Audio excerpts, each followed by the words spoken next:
Mini tape நம்ம use பண்ணும்போது சின்ன சின்ன டிப்ஸை வச்சு, அதாவது சின்ன சின்ன ஆப்ஷன்ஸ் யூஸ் பண்ணி நம்ம பெரிய விஷயத்தை அச்சீவ் பண்ண முடியும்.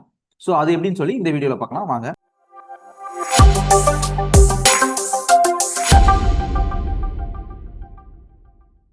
நீங்க ப்ரீவியஸா யூஸ் பண்ணிக்கிட்டு இருந்த ஒரு டயலாக் பாக்ஸை ஓப்பன் பண்ணணும்னா Ctrl+E அப்படிங்கிற ஷார்ட்கட் கீயை கொடுத்தீங்கன்னா கடைசியா நீங்க எந்த டயலாக் பாக்ஸ் ஓப்பன் பண்ணீங்களோ அந்த டயலாக் பாக்ஸ் உங்களுக்கு ஓப்பன் ஆகும். நான் எக்ஸாம்பிளுக்கு பண்ணி காட்டுறேன். கடைசியா நான் பபுள் பிளாட்டுக்கு அந்த டயலாக் பாக்ஸ் ஓப்பன் பண்ணியிருந்தேன். ஸோ அந்த பபுள் பிளாட்டோட டயலாக் பாக்ஸே எனக்கு இப்போ ஓப்பன் ஆயிடுச்சு Ctrl+E கொடுக்கும்போது. அதே மாதிரி உங்களுக்கு டூல் பாரை நீங்க கஸ்டமைஸ் பண்ணணும்னா சிம்பிளா நீங்க பண்ண வேண்டிய விஷயம், வியூவில் போயிட்டு டூல் பார் அப்படிங்கிறதுல நீங்க எது அதிகமாக ரெகுலராக யூஸ் பண்ணீங்களோ அதுக்கேற்ற மாதிரி டூல் பாரை நீங்க இதில் சூஸ் பண்ணிக்கலாம்.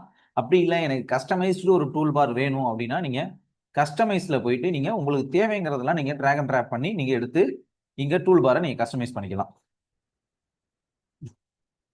அதே மாதிரி நீங்க அனலைசிஸ் பண்றதுக்கு ஏதாவது ஒரு இல்லை ப்ராக்டிக்ஸ் பண்றதுக்கு ஒரு ரேண்டம் டேட்டா வேணும்னா சிம்பிளா நீங்க கேல்க் அப்படிங்கிறதுல போயிட்டு ரேண்டம் டேட்டாவில் போயிட்டு நீங்க உங்களுக்கு தேவைங்கிற மாதிரி ரேண்டம் டேட்டாவை நீங்க இதுல ஜென்ரேட் பண்ணி யூஸ் பண்ணிக்கலாம். இது ஒரு ரொம்பவே யூஸ்ஃபுல்லான ஒரு மெத்தடு.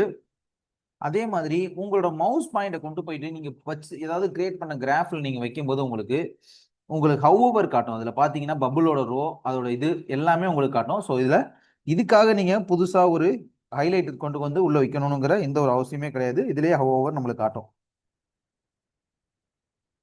அதே மாதிரி கிராஃபை வந்து ரீசைஸ் பண்ணணும் இல்லை உள்ளதை வந்து நீங்கள் ஏதாவது பண்ணணும்னா டைரெக்டாக நீங்கள் உள்ளேயே கிளிக் பண்ணியே நீங்கள் ரீசைஸ் பண்ணிக்கலாம்.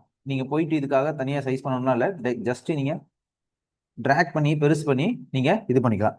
கிராஃபை வந்து டைரெக்டாகவே ரீசைஸ் பண்ணிக்க முடியும்.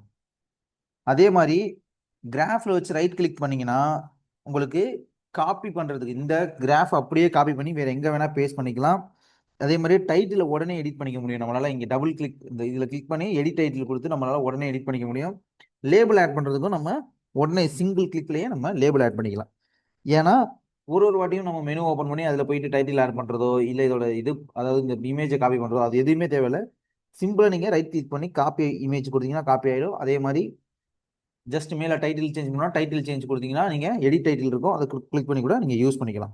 உங்களோட டேட்டாவில் மிஸ்ஸிங் வேல்யூ எங்கே இருந்துச்சுன்னா அதை கண்டுபிடிக்கணும்னா நீங்கள் டேட்டா அப்படிங்கிற ஆப்ஷனை கிளிக் பண்ணி அதில் டிஸ்பிளே மிஸ்ஸிங் வேல்யூஸ் அப்படிங்கிற ஆப்ஷனுக்கு சூஸ் பண்ணீங்கன்னா உங்களுக்கு உங்களோட டேட்டாவில் எங்கெங்கெல்லாம் எம்டி இருக்கோ, அதாவது என்ன இருக்கோ அது எல்லாமே உங்களுக்கு விஷுவலாக தெரிய ஆரம்பிச்சிடும். ஓகே ஃப்ரெண்ட்ஸ், இன்னைக்கு நம்ம இந்த வீடியோவில் ஒரு 5 விதமான மினி டேப்போட சீக்ரெட் டிப்ஸை பற்றி பார்த்தோம். இந்த மாதிரி மினி டேப்போட டுட்டோரியல்ஸ்க்கு நம்மளோட சேனல் சப்ஸ்கிரைப் பண்ணிக்கோங்க. தேங்க்யூ.